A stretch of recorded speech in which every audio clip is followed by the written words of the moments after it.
Hey, what's up, everybody? Christian Brindle here. Welcome back to the Seven Figures or Bust podcast, the number one podcast in the world for growing your insurance business to seven figures or above. I'm joined with an amazing guest here today. I'm joined with the one and only Bruce Weinstein. Ask the Planman, The Bruce Planman. Weinstein.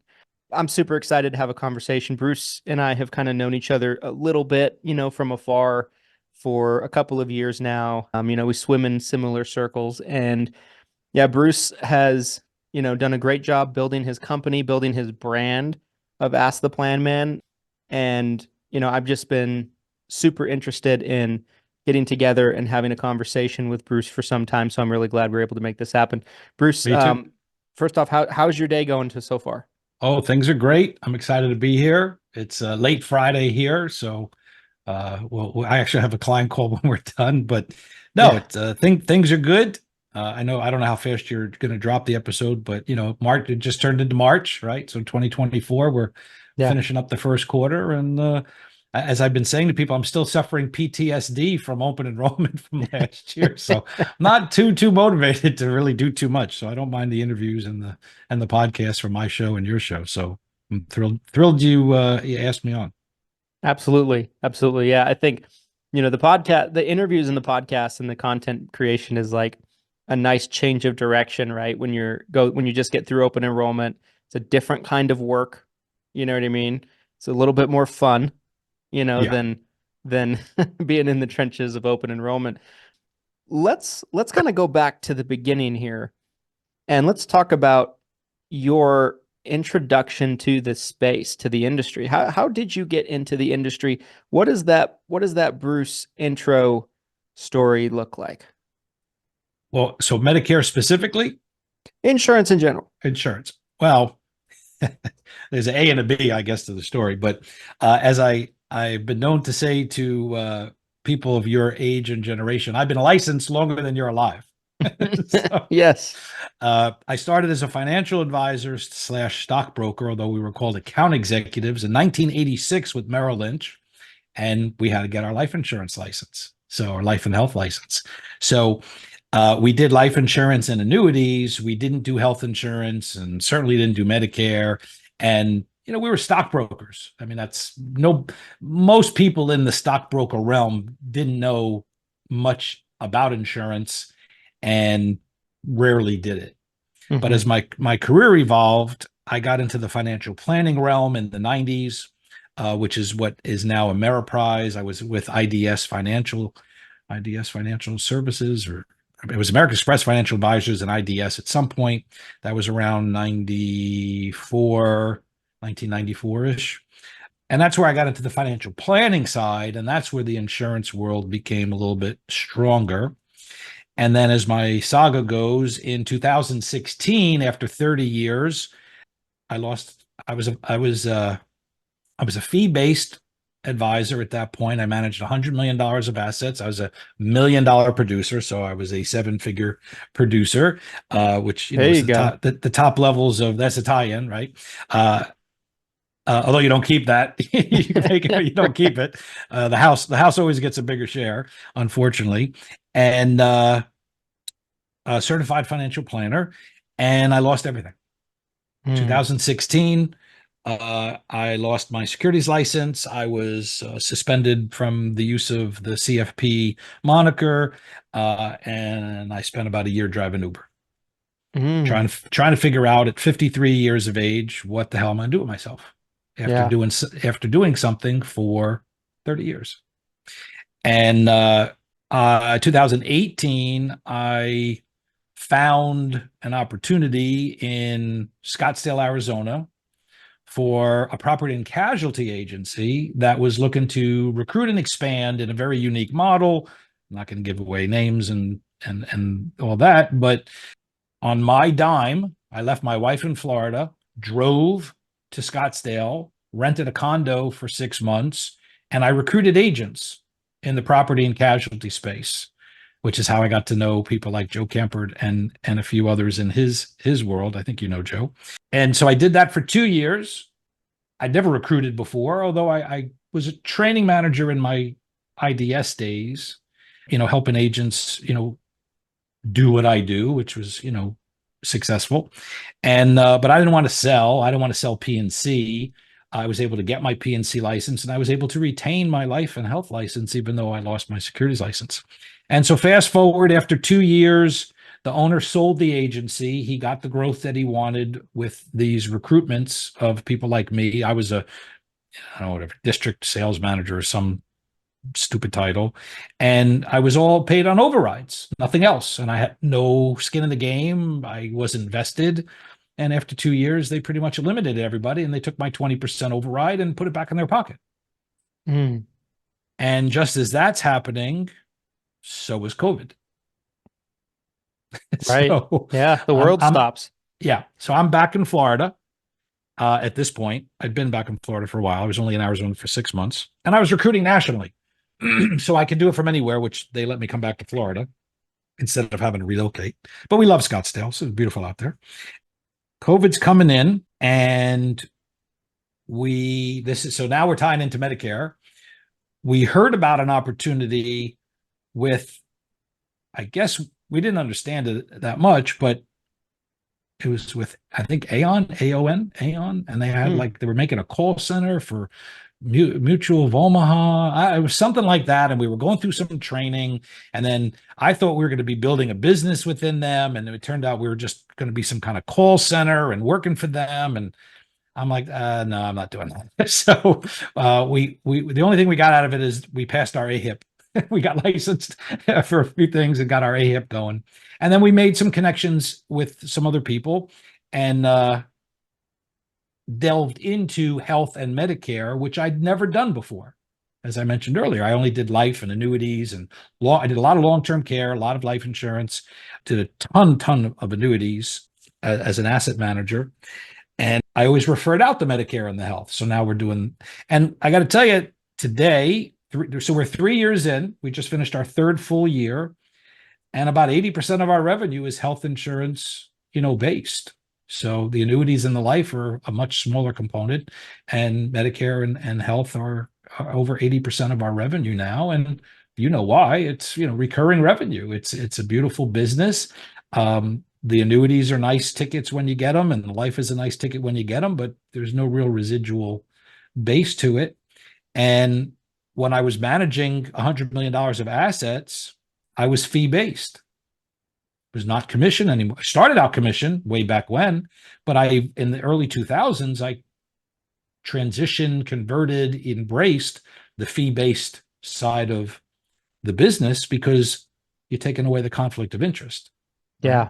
So if you're managing somebody's money and there's a commission involved, is it really in Christian's best interest, or was it the right move? Well, now there's a fee. The fees, whether you do anything, nothing or something, the fee's in place. So if Right. I have advice and the money's being moved around, it's because it's the move. Um, so I lost that. I lost that recurring revenue, right? All you had to do was manage attrition.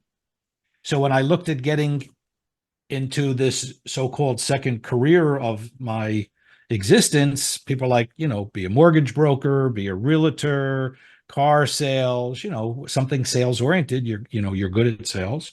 And I'm like, none of them have a reoccurring income business model. Only insurance does. And Yep. so with the help of my wife, we launched Weinstein Wealth Insurance Solutions at the end of 2020, and my wife's licensed, and so we're the dynamic duo, and here we are. Wow. We're not Wow. doing seven figures yet. we're definitely in the sixes, but we're not Getting in the there. Getting there. we're not seven. So, but for 3 years in, I mean, I'll share numbers if you care, but you're starting from scratch, and we could talk about my efforts and activities and things of that if that's what you're interested in. But I knew nobody. I'm in South Florida. I'm from New Jersey. I've relocated and I'm starting a brand new business. And I just went back to the activities of got to find opportunities and make relationships and have people come to me and hopefully refer me. And I had maybe some opportunities when people found out I was back in some capacity, but not what they were used to. And I can tell you, we're pretty much if not 100%, 99.9% referral based. I don't buy leads. I don't cold call. Everything is inbound. And we did almost $250,000 in our third year of gross revenue. That's terrific. That's terrific. Yeah. Um, I mean, I think so. I mean, I don't know how it matches others, but I'm not spending, $1,500 a week on final expense leads and making dials for 70 hours a week. Like, it's not, I don't want to work that hard. I work hard, but I work smart. yeah, Right. And that's what I did as a financial advisor, and how I built my business is I did seminars.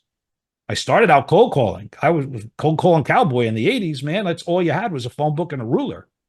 And you just dialed. There was, we can get into all that, but yeah, there was no caller ID, and answering machines were new. yeah. Is a different world. It's a different world for Different sure. world. Like, Yeah.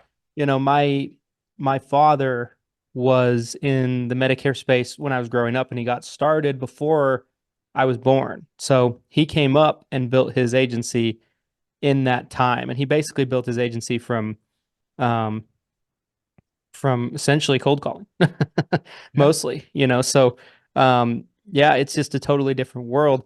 A question that I have for you that I just kind of listening to you kind of tell the story, and I think it's what the thing that jumps out to me the most is the ability to pivot, make changes, and adjust and adapt in a tough situation in order to Yeah. continue to progress in your career. What do you feel like what do you feel like allowed you to be able to pivot and be able to continue moving forward, even when it might have seemed like at the time, right, that was a death Yeah. sentence to your career, right, when you lost the securities license? It absolutely was. And I'll share my epiphany with you and your listener, that got me to that point of acceptance of going back in, because the way my practice was running, CFP is a fiduciary responsibility. Of those who don't understand, certified financial planner. It's a multi-year of coursework and education. It's on parallel. Some people say harder than. I can't attest to it because I haven't taken the CPA exam or the bar, but some people will tell you it's as hard, if not harder. The CFP exam is 82 subtopics. Mm, So it's not just Medicare. It's like yeah. there's 82 subtopics. Um, and so the edict of the CFP is similar to a doctor, like, do no harm. And we have fiduciary responsibility. So, i.e., my tagline is I have nothing to sell, just problems to solve, comes from the CFP mantra of like, Christian, I don't know what you need. We're going to figure it out together. And then if I have what you need, then we can implement it. And if I don't, I'll bring in somebody who can do what you need. The first business, I was licensed in securities, licensed in insurance. And so I could do the planning work. So I led with planning. And then we could implement whatever the client needed. If they needed long-term care, I could get paid on that. If they had money to manage, obviously that's my bread and butter. But if they just needed disability insurance, I could do that too. So when I lost my ability to do the planning work and the money management, I just, I was done, right? I was like fried and toast. And I said, drove Uber for a while just to decompress, but it was kind of like, well, what the hell am I going to do with myself? Yeah. And so after a couple years of that, I got a phone call. Here's the epiphany story. I got a phone call from the next door neighbor of a former client. And they're like, you help so and so, and we were wondering if you could help us. And I said, well, I really appreciate the call. I said, but let me be very upfront. I said, I'm not licensed to do the work that I used to do for them. I said, I do know people that I could bring in, and there are certain things I could do in the insurance world based on what you need. But why don't you tell me what's going on, and we'll figure out whether I can help, or we'll bring in Christian, and do other stuff. And we spent about 2 hours on the phone. And my wife was listening to a good amount of it. And she says, I missed that guy. Mm, And I said, I missed that guy too. yeah. And so the epiphany was that because I couldn't do what I used to do, I denied being me. And in the moment of the conversation with the people, I missed being me. And so we went and figured out, well, how much of me can I be? And that was when we then got the new business started of like, screw it, we're going to work for ourselves again, which I've always been, only have ever been happy working for myself and successful. We just figured out our lane. Yeah. And so we do everything in the insurance world. I'm P&C licensed, so we do auto and home and commercial just as much as we do all the life and health side of things. And so now when I'm attracting financial planning clients or people need help, well, now I just bring in a fellow CFP friend, colleague. They can do the planning and charge them. I can still add my 2 cents. I'm not compensated. But then if insurance business is to be had, it'll come to me. And if there's money to be managed, it'll go to them. And Yeah. so I was able to rebuild. I don't know if you're old enough, the $6 million man, Steve Austin, is I I, was able to be rebuilt. And now my practice is in that capacity where I can do the majority of what I used to do. But now I just have to leverage a couple of partners to implement the full scope of it. But if you think about it from the client standpoint, they're not just getting me, they're getting 2 or 3 other high-level professionals. yeah, So absolutely. when I bring in another CFP that's got 30 years of experience, all of a sudden there's 70 years of experience at the table. Like they're going to get some very strong advice and points of view. So um so that that's what relit the candle. And then I had purpose again. I mean, I think you know and have seen the weight loss posts I've done the last couple of years, I have. but Yeah. I, you know, And congratulations on that, by the way. thank It's you, thank you. been fun to follow for me. Well, those are those Christians like super skinny, so he doesn't have fat guy syndrome like I did. I'm getting there. I'm But getting there though. well, I'm be getting there careful as I get now. older. Well, it's a sign of success. We'll say that's what it is. My But dad always used to call it insurance agent belly. yeah, if you're good at golf, you're not good at work, right? That's it's usually you can't have both. So suck at golf and be good at your job. But the reason I bring it up, that journey started so we started the business in November of 2020. The weight loss started the summer of 21. And so with all of that, as we started the business, got going, started to meet people, got involved in different groups, the Facebook groups like yours and Justin's and Josh's, and getting to meet people. Well, now I'm on camera. Now I'm on these things, and I'm like, I'm a fat sausage. I spoke at 8%. I had a breakout room that July of 21, and it was happened to be my birthday, and somebody took a picture, my wife, and I'm like, I'm a fat sausage. And I said, I don't want to be looked at and perceived that way. But more to the point is, I had purpose again in my life. The business was getting going, and I was finding my rhythm, and I was becoming happier between my ears. I'd been a Yeah. lost soul for 4 or 5 years, and the weight became part of that. The weight acceleration. I was never, Johnny Skinny, but to go from 240 to 280, I have no business being 240, but I certainly was unhealthy at 280. And so Yeah. I took that on as part of the evolution of the new business, the new career, just everything having a purpose and a drive. And then I used the social media platforms, as you've seen it, just to share my story, right? Just to be vulnerable and put it out there. And how many other people need a hand to get off the couch and lose 20 pounds, right? So Yeah. you, Absolutely. you put a good karma in the stratosphere, and good things happen. I've always said if you're doing something like that, that is so, empowering for one, but two, it's just such a positive change in your life. I think I've always said that sharing it and documenting it with other people has such a big impact that maybe the person doing it doesn't even realize it until later because you never know who's watching. You never know who's It's watching. You never know who's inspired. You never know who it could trigger them to do some positive changes of their own? I heard from no less than 20 people that wrote me privately that my posts helped them take charge, get going, what they're doing. They would share their journeys with me.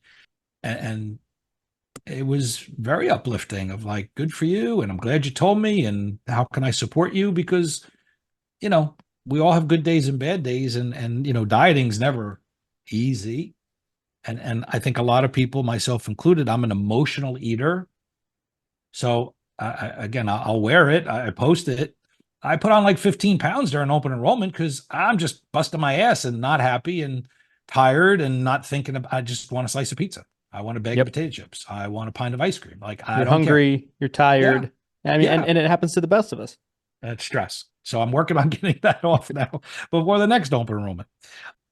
But it's funny you say you don't know who's listening.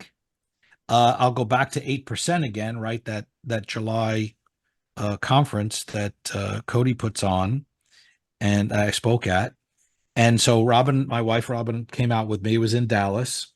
And again, you may recall some of this, but I started out right from the get-go when I started the business with the crazy Uncle Bruce. I You remember remember that. that? I do remember that. So I spent the first 2 years, year and a half, if not two, where I was harvesting people's birthdays off of Facebook. And every afternoon, I had a list of between 30 and 50 names. Now, Facebook feeds you Christian's birthday on his birthday. But if Christian's on there saying, hey, it's my mom's birthday, wishing, or my wife's birthday, or my daughter's birthday, I'm grabbing that. Mm. And so now I'm tagging you on the video, giving a shout out to your mom on her birthday. Yeah. And Yeah. it became this crazy Uncle Bruce show. And it just evolved. And I had, hats and bow tie and, it's just a character and it's, 1 or 2 minute thing. And I'm just playing some birthday music and I'm wishing all these people happy birthday. And then I upload it to Facebook and then I tag all those people that either it's theirs or it's their somebody related to them in some capacity that they gave the shout out. And that exploded on my social media, right? So Yeah. fast forward, now I'm at the conference and I'm pretty sure you were there because I think we met there. Yeah. I've gone 1 year and as you were talking, I was trying to think, I'm like, if it was that year or 22, but I think it was that year. I think it was. I feel like it was, but Because I did a breakout too. And it must have been that year. Had to have been. stat All blurs maybe? together. Yeah, the Yeah, Statler. no, they all Statler. So he had the opening, whatever the Friday night, whatever the night was, they had the big mixer, right? Yes. Music and Yep. some hors d'oeuvres and whatever. The And first night, right? Yeah. Yes. Before the meeting start, like the welcome night. And so we're walking around and I'm telling you, people like Johnny Brock were like, crazy Uncle Bruce. Like people were stopping me.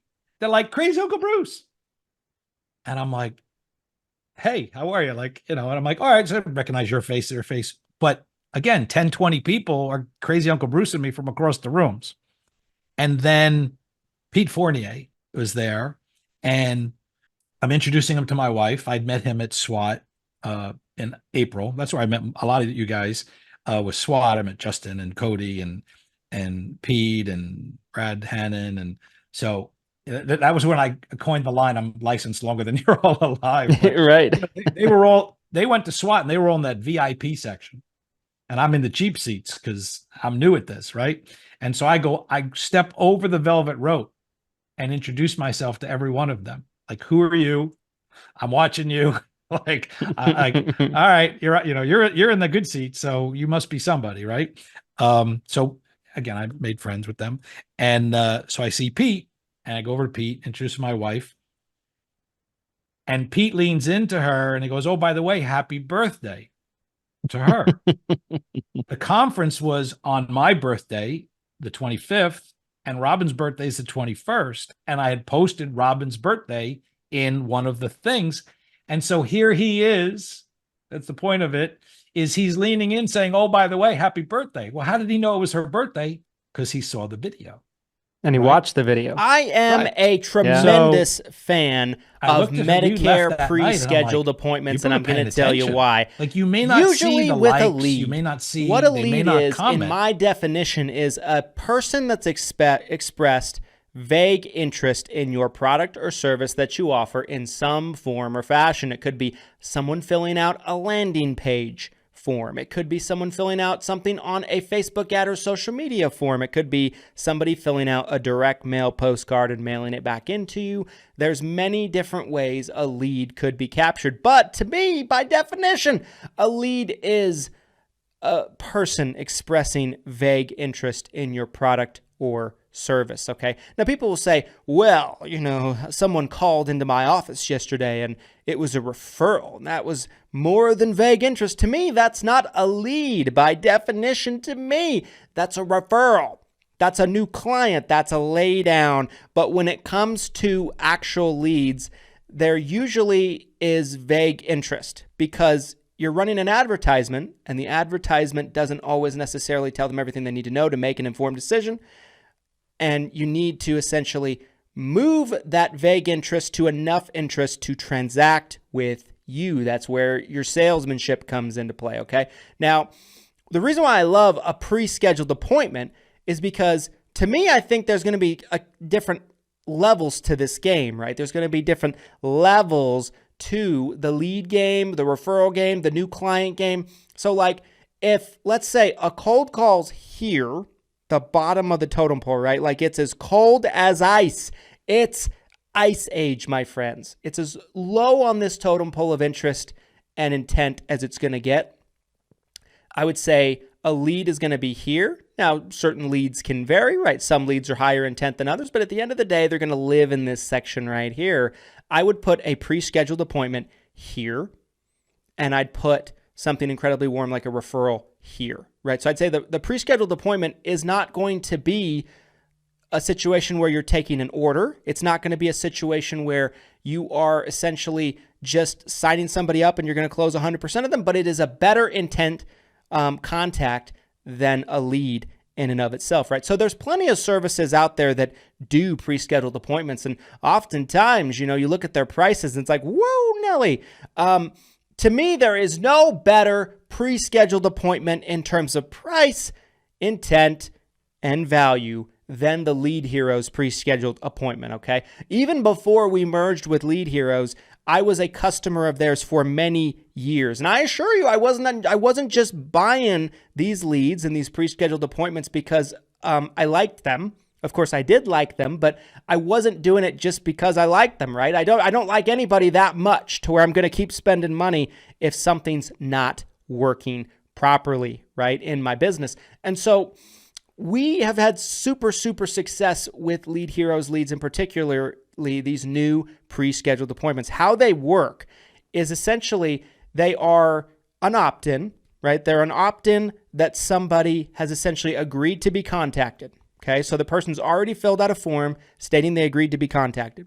One of the Lead Hero lead callers will make an outbound call to this person who agreed to be opt-in. There's permission to contact, okay? And they will talk to them, and essentially they will keep doing that until they find somebody that gives verbal consent over a recorded line to speak with an agent in their area, or maybe just an agent in general. These can be face-to-face, guys. These can be over the phone. Of course, face-to-face costs a little bit more because they cost a little bit more to generate.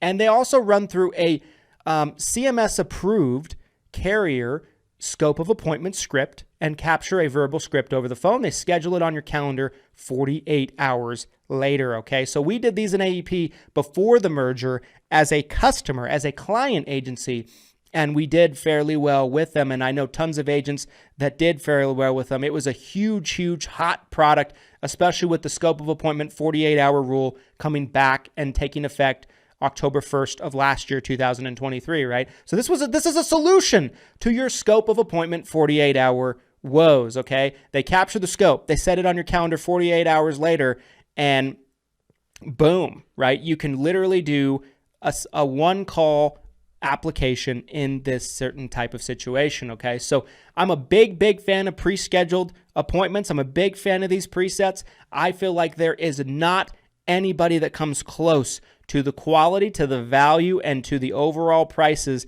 that are being offered right now through Lead Heroes. Okay. I'm also making this video to let you know these pre-scheduled appointments are on sale right now. They're on a significant sale until the end of January. We're actually going to throw a link down in the description of this video. If you guys would like to see me do a training, maybe a 45-minute training, an hour-long training on actually how to work these, what script to use, and best practices to getting the best use and results out of your Lead Hero pre-scheduled appointments, let me know. Comment down in the comment section if you'd like to see me make and create that training for you, and we'll put it up for free on the YouTube channel for everybody to see. But if you're looking for lead flow, you're looking for lead flow to really have a really dynamite and a banging OEP, Lead Hero pre-scheduled appointments are where it's at. You guys need to take advantage of this, and we have a monster sale going on until the end of the month. Remember, cold call, lead, preset, referral, right? So the preset is a higher quality than a lead. It's as good as it gets in terms of quality, and I think you guys are going to really be pleased with the results that you'll find with these pre-scheduled appointments. So make sure that you get your orders in. There's only 5,000 actual appointments that are available in this sale, and then there won't be any more. Why? Because the demand is so high that that's all that the staff is going to be able to keep up with, right? And so it's not going to last forever. Once the 5,000 are sold out, they're sold out, and we'll have to close it until a little bit more availability opens up. So get your orders in, pre-scheduled appointments. I'm all about them. Pre-scheduled appointments are where it's at for 2024. And yeah, guys, I hope this helps you out tremendously. I hope it helps you like it helped our business during AEP last year. It was a great lead source for us. Thanks so much for watching, guys. Like this video if you like it. Again, comment your thoughts on down below in this video. I want to interact with you. Let us know if you want me to create and film that training for you. No strings attached. It's essentially how to succeed with preset appointments, how to work them, best practices, everything like that. Make sure to subscribe. We put out weekly videos. And thanks so much for watching, guys. Here's to your success and your abundance. And we'll see you next time. Thanks, guys. But again, maybe now you could see the viewership a little bit more than back, 3 years ago. But I'm like, wow, people are watching this thing. And I had no idea because, if they don't comment or they don't like on it, I don't know.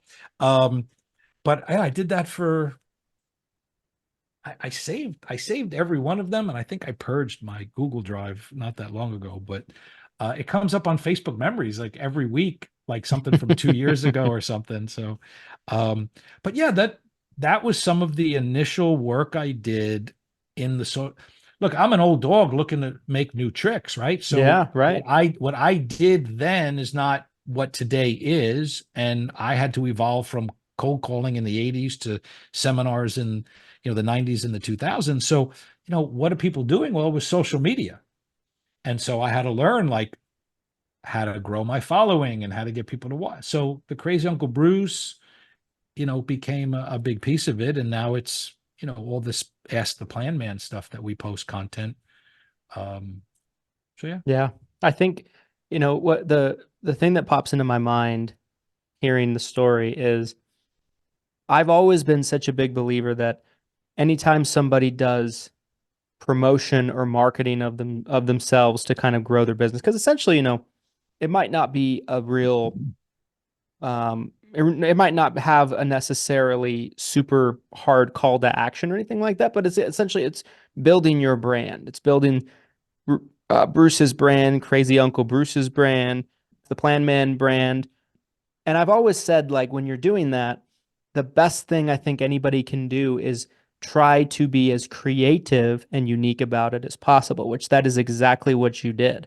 Because I don't ever recall seeing anyone, because I remember these posts. I saw them often, and I'm sure I watched a couple of them because I remember the outfits and the hats and everything. And and you were tagged on your birthday for sure. I'm sure. Yeah, I was actually. You're right. But like I think about that. I have not seen anyone do that prior, and I have not seen anyone do it exactly, in that way since. And I think it's so important for anybody that's listening to that to me, what I would take away from that with Bruce is the creativity that went into it, right? Like, don't just try to copy somebody else's idea. Try to come up with as fresh of a version of an idea as possible. Like, get Yeah. creative, use your imagination to when you're putting yourself out there. And I think that usually is what catches people's attention the most.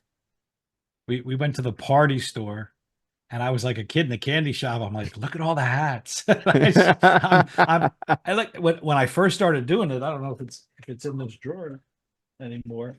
I had a tiara. I had a princess. I was wearing a princess tiara. Like, I didn't care what I was wearing. Like, it's Christian's birthday, and I'm looking a fool over here with the little, tiara on my head. Whatever gets the attention, right? Just having fun. And Yeah. as what you're saying is basically people get to see the purity or the true you when you're doing that.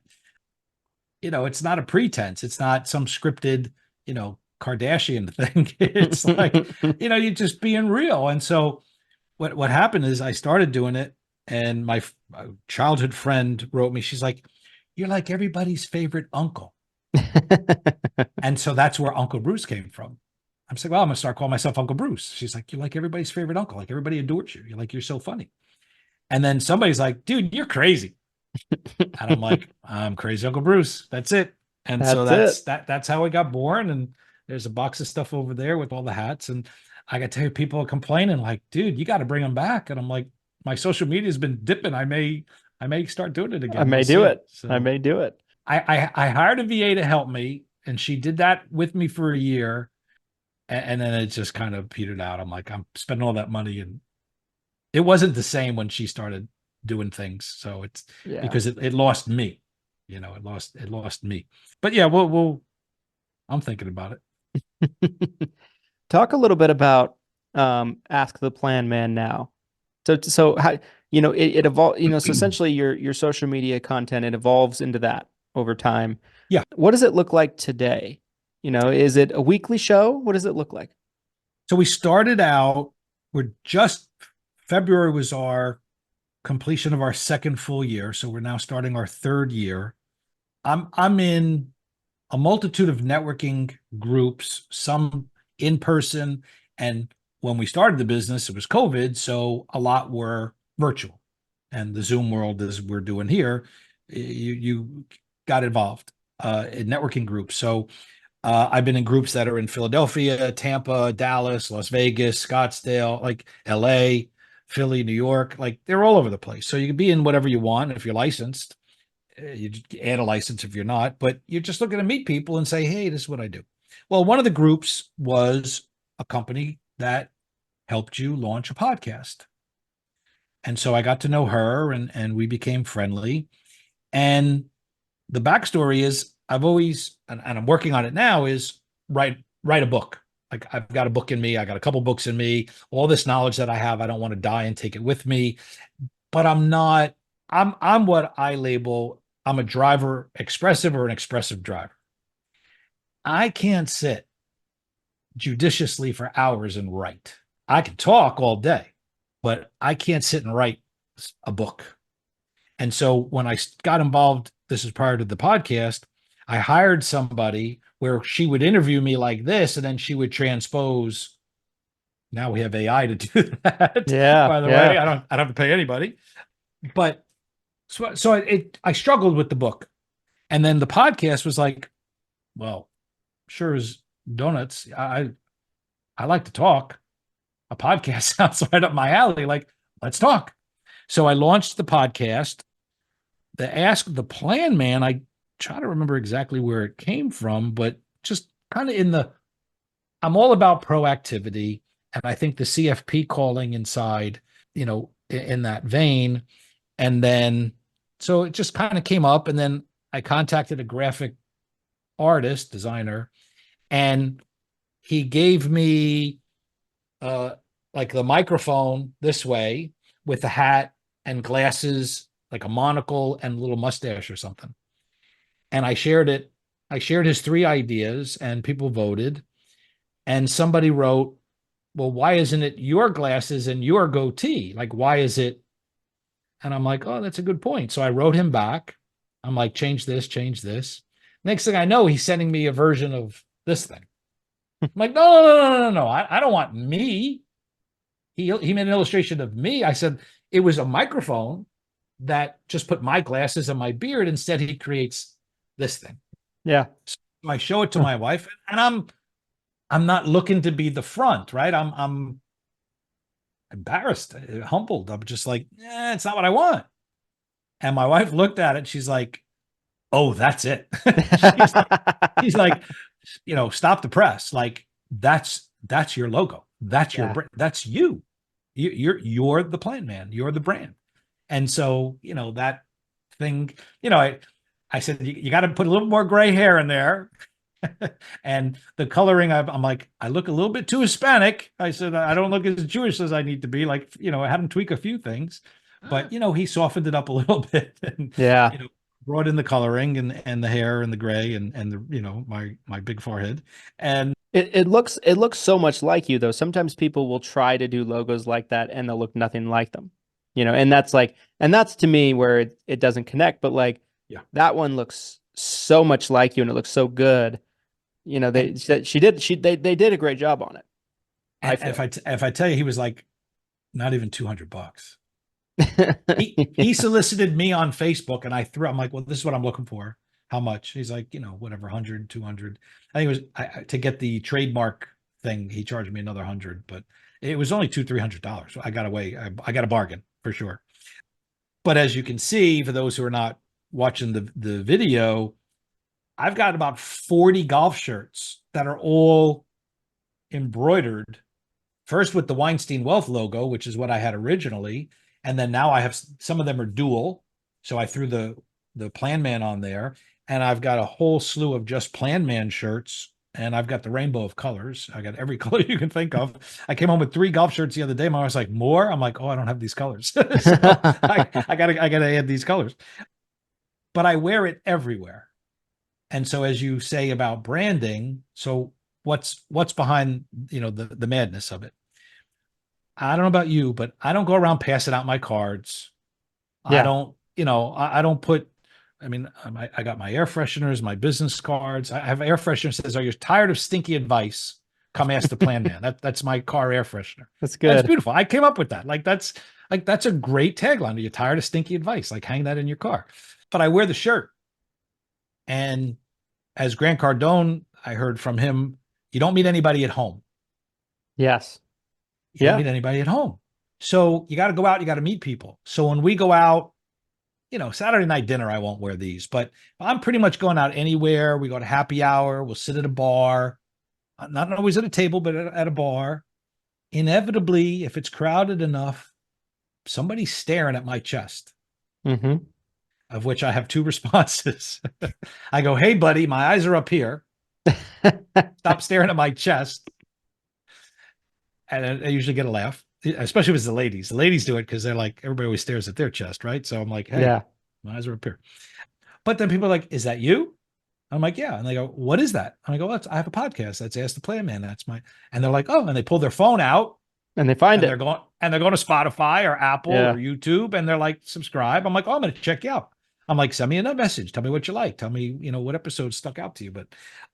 And then, I got the big magnets on my car and my license plate is Planman. And I just went all in. So, of our 3 years, the Planman's the last 2. The Weinstein Wealth branding kind of got pushed aside and I lead with Planman. And even then I'm, being told it's still Bruce, like you should be leading with Bruce and the Planman is part of Bruce. So, there's always that, that Brad Lee persona of like, you just sell yourself, just brand yourself and market yourself. And that's, the crazy Uncle Bruce and the Planman and, this other stuff. So it's still me. Yep. And it's ever growing, ever evolving. And I think it's terrific branding, and it's using it to the most effective ways, to where you're wearing it out. People are commenting on it.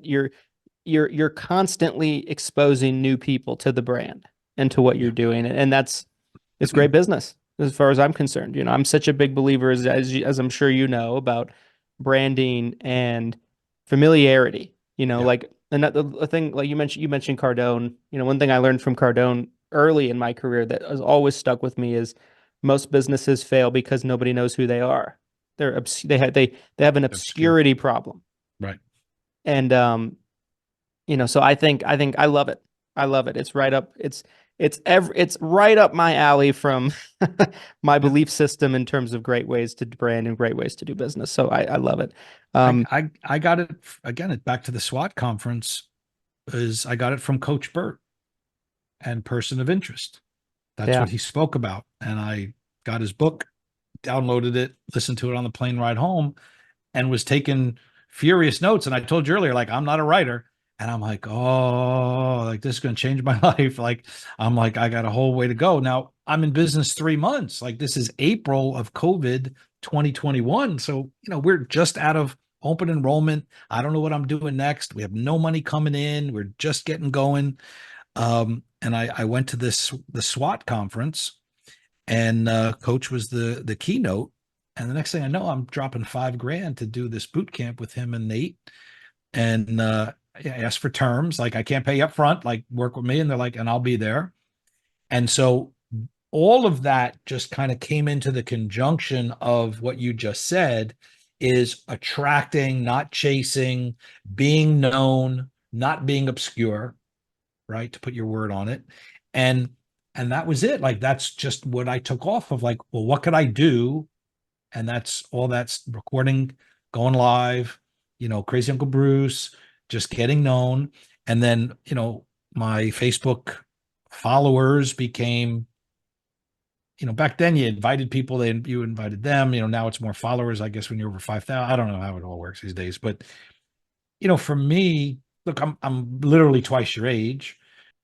What I'm getting with what I'm doing is just reacquainted with my crowd, right? Friends, acquaintances, people I've known for 40 years. And that's fine, right? Like business is business, but oh, Bruce is doing this now. Oh, Bruce can answer I'm going on to Medicare. Bruce can help me. Oh, I need an annuity. Oh, I'm moving. I need my car insurance. Like just, hey folks, I'm accessible. I'm here. What do you need? And you're going to deal with a stranger, or you want to deal with somebody you know? So, my honey hole for Medicare is starting. Like one of my fraternity brothers is turning 65 in April. So, the next few years, my Medicare honey hole is going to be my whole natural market. Like if they don't know what I'm doing, it's up to them. I'm not going to go, I can't solicit anyway, right? But I'll put it out there like, hey, I know you're turning in April. Like if you need help, need questions, let me know. But Yep. So for me, I think the difference between, let's say you, Justin, Josh, like I'm not really doing much to attract successfully attract strangers. The strangers are coming by referral. So-and-so told me to call you. You help them with, right?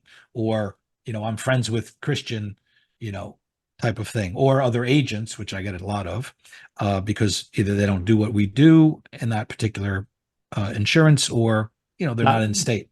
Yeah, not licensed in a state. Yeah. Somebody moved, something like that. Yeah. Yeah. So it just, the evolution for me is to try and get more and more of the new audience, Yeah. right? Like putting all this material. People are like, oh, you're getting anything out of your podcast? Well, directly or indirectly, like how do you answer that? So have I gotten some business from it? Yeah. Am I getting a ton of phone calls because of it and all kinds of new people, or, reviews and messages and that episode and, hey, call me? No. But when my buddy who's 70 from my hometown is like, I've been watching your annuity episodes and I'm thinking about getting some. Can we talk? I want to talk to the Planman. That's a win. Like, that's a win. Total win. Yeah. I think back to like when I first started doing content, consumer content, because I'm probably a lot of the audience doesn't know, I started doing consumer content way before I ever started doing agent content. Mm. So I started in 2018. My dad was still in the business and not really like doing anything, but he was closer and closer to hanging it up. And we ultimately ended up buying his company after about a couple years ago now. But anyway, I remember I started doing content, YouTube videos, everything Medicare podcast, which exploded. And there would be people that knew him.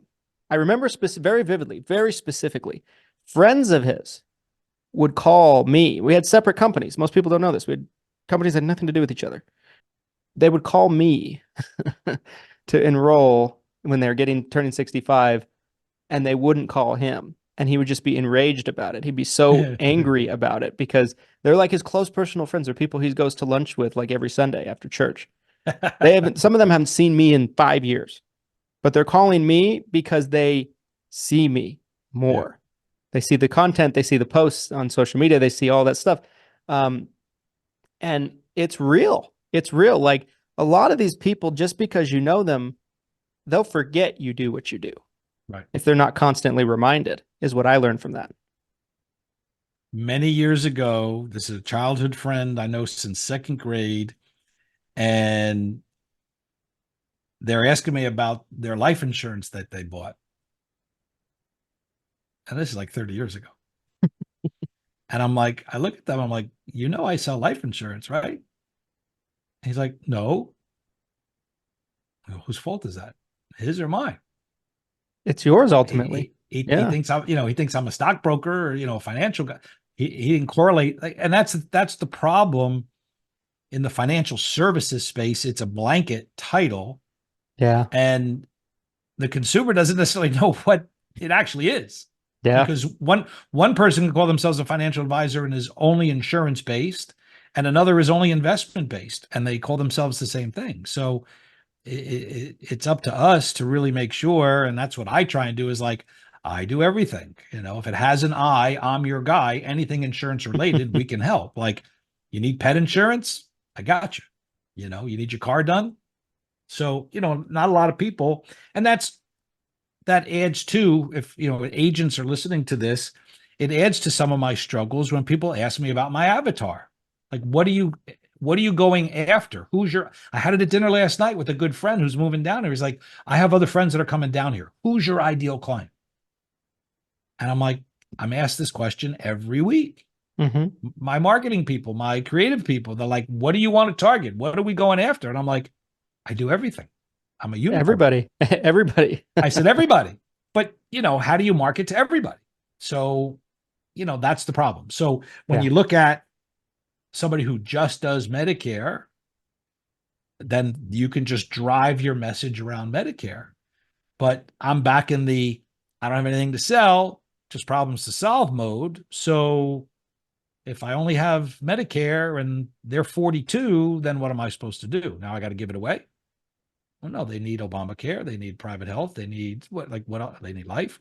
So, I've always tried to have that, jackknife or whatever it's called, Swiss Army knife, is I have everything you need. So what do you need? Like, just figure it out. And then I'm a resource.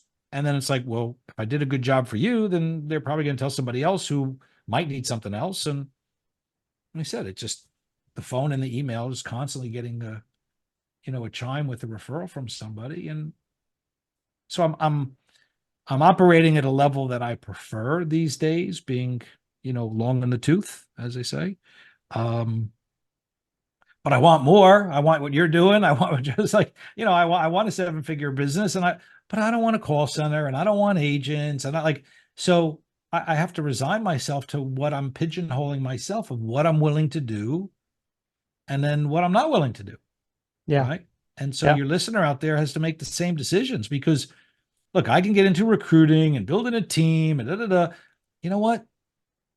Nobody works as hard as I do. Yeah. Every time I've tried, I've been nothing but disappointed. I was a training manager at IDS. I trained like 20 rookies. One still in the business. Yeah. Good friend, and we're good friends. He's a CFP. Okay. It's so much about, to me, you ultimately always can control your own efforts. You can't control the efforts of others. And I always tell agents that work with us, I mean, for us, I tell them, I'm like, for us to effectively work with agents, we have a 10-to-1 ratio or 9-to-1 ratio. 9 don't do much. 1 is very good. It's usually the way it works. And It's I always 10%. tell, yeah. And so, I tell agents, I'm like, for us, I'm like, we have like a division of the company, right? That's the responsibility of that division of the company is to recruit agents. We provide them with resources, things like that. But ultimately, we need, we have we have about 500 contracted agents now. We need that for that division to do anything, to have any kind of revenue for us. Like these big FMOs that have tens of thousands of agents, that's because they need them. They need that many to make the money they're making. Yeah, it's a bigger machine. But I tell our agents all the time when they come in, they're like, they'll have a good first couple months, first good 2 or 3 months selling. They're like, I think, they're like, my brother wants to get in. Can I recruit him? It's not that we're going to tell them no, but my advice is focus on building your book. Focus on building your book, because that's how I got going. I sold for 6 years, did nothing else before I ever worked with an agent. And so I think what you're doing is the right thing to do. I think building a book is something that's predictable, and it's something that you can control. You can't control others. I use it. You got to get to critical mass. You got to get to a point. I tell anybody, whether it's a financial services, insurance, it's 3 to 5 years. Mm-hmm. You're not going to get to critical mass till at least year 3 and probably year 5. And, that term is, a baseline of revenue that is now coming in that you're sustaining and you're successful. You're not borrowing. You're not, short every month. Right. But you do whatever you got to do in those first 5 years, beg, borrow, and plead to keep going and growing. And my first 2 years, we put every penny back in the business. We did 83,000 our first year. And you got to remember, we didn't start seeing money till April and May. And we did $83,000. Now, you and I both know that's probably double the average of what a first year agent makes in insurance. Yeah, probably more. Probably more, honestly. Yeah. So, when you mentioned the 1 out of 1 out of 10. So when I got hired at Merrill Lynch, September of '86, Merrill was in a massive, massive expansion mode. It was Reaganomics, and the stock market was, making this move that was unprecedented, and they were hiring like crazy. And my class, they hired this every month for a couple of years. My class was 175 recruits nationwide. And I was in Princeton, New Jersey with 2 other guys in my class. By the end of the first year, 90% were gone. 90%. And they spent a lot of money training those agents. Yeah. The advisors, sorry. But it's a cream of the crop. It's just like the NFL draft. Like it's like you got to make your picks, and you got to see who's going to rise and who's going to fail. And you don't know until you put them in the fire. Quick aside to that is, when I looked to get into the business, I studied computers. I had an MIS degree, management information systems. I hated computer science. I struggled with it, but I had a minor in finance, and I was taking stock market and finance and economics and stuff. And I'm like, so I always had an affinity for that. So my first year out of school was in computers, which are not the computers of today. We're just getting out of the punch card era when I started college. Anyway, what was I going to say? Oh, so I had a stockbroker at Payne Weber. And I'm charting, I'm reading Barron's. Again, there's no computers, folks. Like, I'm sitting there writing down the highs and the lows and the breakouts, and I'm making my charts. Like, none of this stuff existed. There are no computers to do this stuff. And so I'm picking stocks, and this guy's talking me out of my stocks, and he's giving me their garbage. And his garbage is losing money, and my stocks are going crazy. And I'm like, dude, stop telling me I can't buy my own stocks. Like, but I had no idea what a stockbroker did. And I had one. So somehow that's 1985. And so I'm not happy. And I want to look into becoming a stockbroker. I didn't know from nothing. So the point of this, where I'm going, is we had a family member at EF Hutton. And again, I know you're a younger guy, but some of your audience might know who EF Hutton is. But the point is, they're not in business anymore, which will be tied into my story. And so I interviewed with EF Hutton, and they sent me home with a inch thick, 30-page evaluation, questionnaire, psychological exam, which was all sales driven. And I didn't know from this stuff, Christian. So it's like, it's a Saturday afternoon. Would you rather go to the park with your, girlfriend, or would you rather sell insurance? Like, I'll go to the park with my girlfriend. Like, I didn't understand the questions, right? So I didn't understand how to answer the question. And so they're like, oh, well, you didn't do too well in the exam. Why don't you go sell cars for 6 months and come back and see us? Because this so-called aptitude, right? So I'm like, screw you guys. So I took my resume and I drove down to Princeton, and I literally walked in the offices and dropped off resumes. And the Merrill Lynch office, she said, hold on, have a seat. And the manager comes out. He goes, did you just walk in the door? No appointment? I'm like, yeah, just, cold calling, right? And he's looking at the resume. I fit the mold of what they want. I'm young and dumb, 23. He's like, come on back. And he's interviewing me. We're talking. He's getting to know me a little bit. And he goes, I like you. He says, hold on. He picks up the phone. He calls New York. He goes, I got a candidate for the simulation. And then, okay, what are the dates? He goes, can you be in New York? He's putting the phone down. He goes, can you be in New York, next Thursday at whatever? I'm like, I'll be wherever you tell me, bro. So hangs up the phone, wishes me good luck. And that next week, I get all dressed up. I take the train, Port Authority, World Trade Center, the towers, and I find myself in this Merrill Lynch office. And they do a simulation for 3 hours. I had a pile of papers on my desk. I had a brown ribbon and a brown marker. I was Mr. Brown. I had a phone and a chair next to me at the desk. And it kind of had like a welcome and some instructions. And managers came in and out, and they're like, okay, we're having a promotion. We're promoting XYZ stock, 1.5% commission, go. And you're like, what am I doing? And you open up the stuff, and it's like, oh, here's client names, accounts that they have, phone number. So now you're picking up the phone, you're dialing 2. And this guy's on the phone. Hi, Mr. Jones. This is Bruce Weinstein from Merrill Lynch. So why, Merrill Lynch just came out with a recommendation of XYZ stock. We're highly recommending it. We're giving it an A1 rating. I feel it's something based upon what you've been buying with us in the past. You should probably add 1,000 shares to your account. Can I put in the order for you? Yes. Okay. Thanks. And people got out within 10 minutes and walked out. And I'm doing this, and I'm like, this is what a stockbroker does. Like, I was loving it.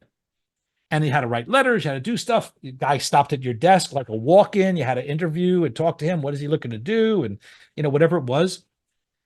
And that was the difference of the Merrill Lynch screening process versus EF Hutton. Mm. I was the same guy at EF Hutton. They didn't ask me to play broker. They asked me to answer some stupid questions. Yeah. Merrill put me in the hot seat and said, can you do this or not? Yeah, can you do it or not? And do you like it? Right? Like, these people walked out. They didn't like it. Mm-hmm. I'm like, this shit's wonderful. Like, I'm eating it up. Obviously, I got hired, and I was in the top echelon of people. I was successful. I was that 1 out of 10, right? EF Hutton didn't hire me. Mm-hmm. Could have done it for EF Hutton.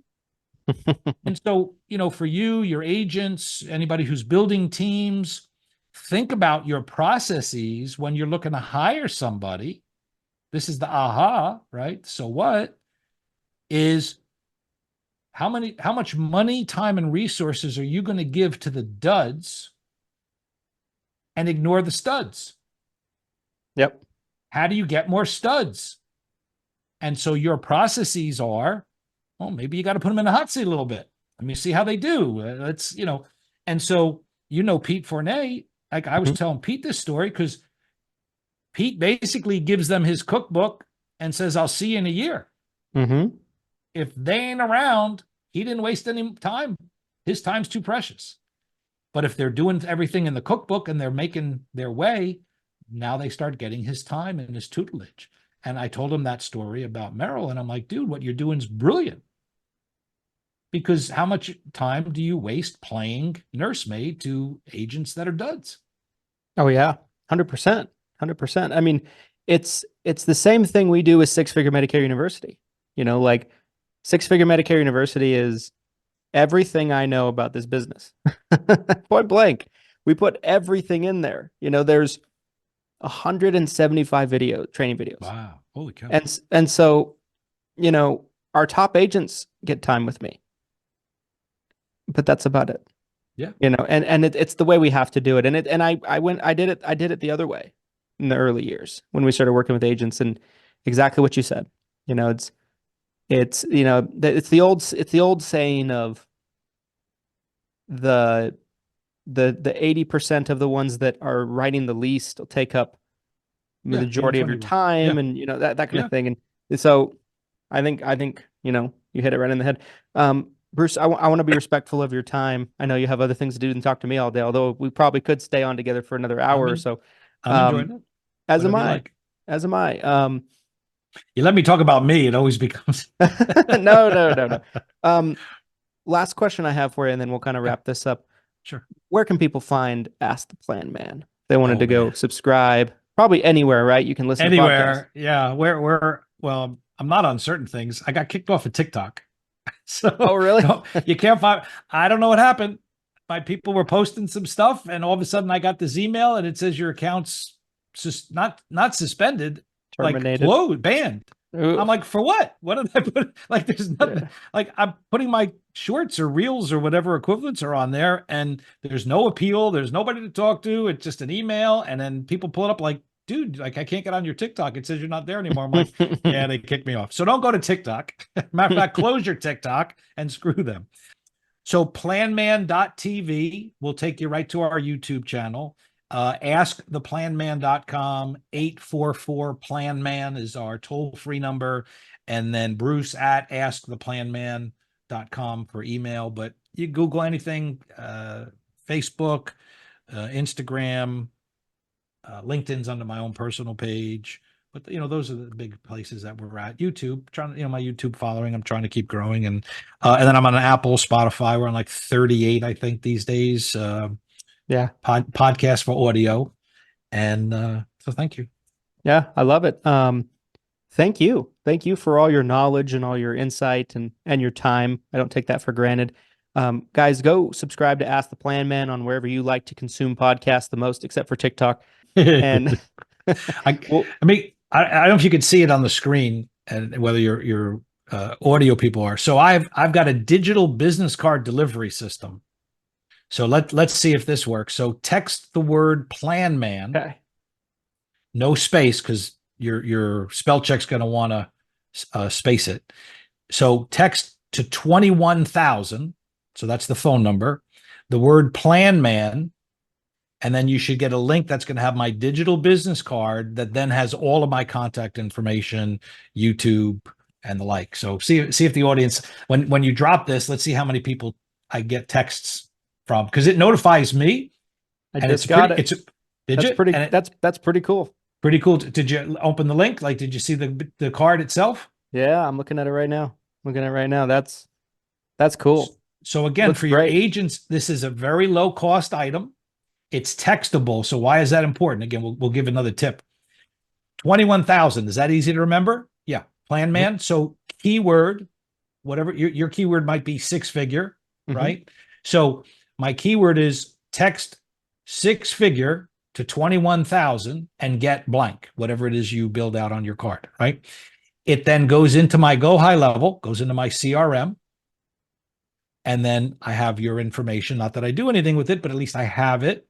Yeah. And then if you were using it, let's say you're at an event for Medicare, you can keyword it to that event, and you could build out an automated reply back to it and put them in a campaign. So you can do a lot of things with it. It's a pretty cool tool. It's like $22 a month. That is cool.